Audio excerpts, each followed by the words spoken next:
Le week-end passé, Conor McGregor a perdu son sang-froid en direct à la télé et a menacé assez clairement l'UFC. Un message qui est arrivé jusqu'au grand patron Dana White, qui vient de donner une grosse mise à jour sur la situation. Alors qu'il aurait pu lui tourner le dos et se concentrer sur ses dizaines de millions de dollars, Conor McGregor a toujours fait preuve d'une fidélité sans faille envers l'UFC. L'été dernier par exemple, il a accepté d'entraîner dans The Ultimate Fighter, télé-réalité produite par l'organisation et qui était en perte de vitesse dans les audiences. Le problème c'est qu'il aimerait bien recevoir un peu de reconnaissance en retour. Et ce n'est pas forcément le cas en ce moment. Alors ce week-end pour la première fois depuis bien longtemps, le Notorious a décidé de pousser un énorme coup de gueule. Il a même menacé son employeur Dana White. Il veut clairement trouver un combat, sinon c'est le monde de la boxe qui profitera de ses talents. Un message clair, viral, qui est forcément tombé dans l'oreille du patron de l'UFC. Ce mercredi dans l'un de ses traditionnels lives Instagram, il est donc revenu sur ce sujet entre deux annonces.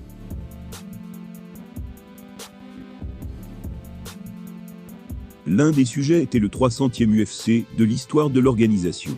Les deux camps ont mis leur fierté de côté, et ils se sont lancés dans les discussions. Il était temps. Voilà ces mots, on a parlé ce soir. Je suis à Abu Dhabi, et lui à Dubaï en ce moment. On va trouver une solution, on discute.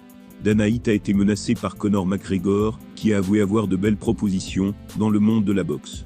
Le patron de l'UFC a rapidement pris son téléphone pour parler à sa superstar et démarrer des négociations. Rien de bien concret pour le moment, mais le contact a au moins été rétabli. Ce qui est une bonne chose. Enfin, il y a encore du chemin pour convaincre les fans. Certains ont réagi en disant « C'est une sortie tellement bizarre. Comment ça peut être dur de trouver un combat à la plus grande star de l'UFC ? Son contrat est là, choisissez n'importe quel événement et payez bien son adversaire. » Conor McGregor et l'UFC, ça discute enfin. Sous la menace de sa superstar, Dana a pris son téléphone pour tenter de trouver une solution. Reste à savoir s'ils parviendront à trouver un terrain d'entente pour le retour de l'Irlandais.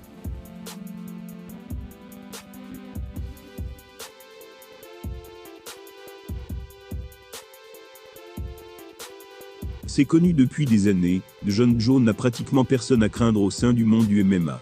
Trop fort, trop technique, le combattant américain a fait trembler chacun de ses adversaires en plus de 15 ans à l'UFC. Mais même lui reconnaît que l'un de ses pairs au sein de la fédération a ce qu'il faut pour lui démolir le portrait. 13, voilà le nombre de fois que Jon Jones a défendu son titre à l'UFC. C'était à chaque fois chez les poids mi-lourds. C'est bien simple, personne au sein de la ligue de Dana White n'a fait mieux dans l'histoire. L'actuel champion des poids lourds n'a jamais reculé devant un défi, une fois assis sur le trône de sa division. N'hésitant guère à affronter des clients comme Daniel Cormier ou encore Alexander Gustafsson. À chaque fois, c'est bien lui qui en est ressorti vainqueur, sa seule défaite en carrière ayant lui suite à une disqualification. Désormais chez les poids lourds, il a récupéré la ceinture dès son comeback. C'était après 3 ans d'absence, et victoire expéditive sur Cyril Gane. S'il est actuellement blessé, on attend avec impatience son retour dans quelques mois. Son prochain adversaire étant Stipe Miocic ou Thomas Spinal, qui est champion intérimaire.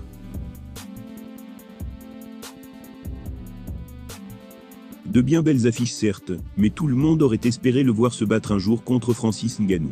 Or ça ne semble plus possible, depuis que le Predator a quitté l'UFC pour la PFL, il y a près d'1 an. Les deux hommes n'arrêtent pas de se provoquer via médias interposés. Mais Bones sait que l'ex-champion des poids lourds lui donnerait du fil à retordre. Il l'avait d'ailleurs avoué en interview, il y a quelque temps. Il a déclaré, je cite, « Francis Ngannou est terrifiant. Il y a de fortes chances qu'il puisse me casser la mâchoire, et je suis en paix avec ça. En tant que combattant, j'ai botté assez de fesses pour que le jour où quelqu'un me chope ne me surprenne pas. On a tous un jour comme ça. Avec Francis Ngannou, c'est très simple, prépare-toi au pire des scénarios. Le pire scénario qu'il soit, c'est qu'il te mette KO. Une fois que tu es à l'aise avec cette idée, ça devient facile. Il y a plein de choses qui peuvent découler de ça. Si je ne suis pas mis KO, je crois sincèrement que je gagne ce combat. Tout ce que j'ai à faire c'est de survivre au premier round. Et après ça le combat est gagné. »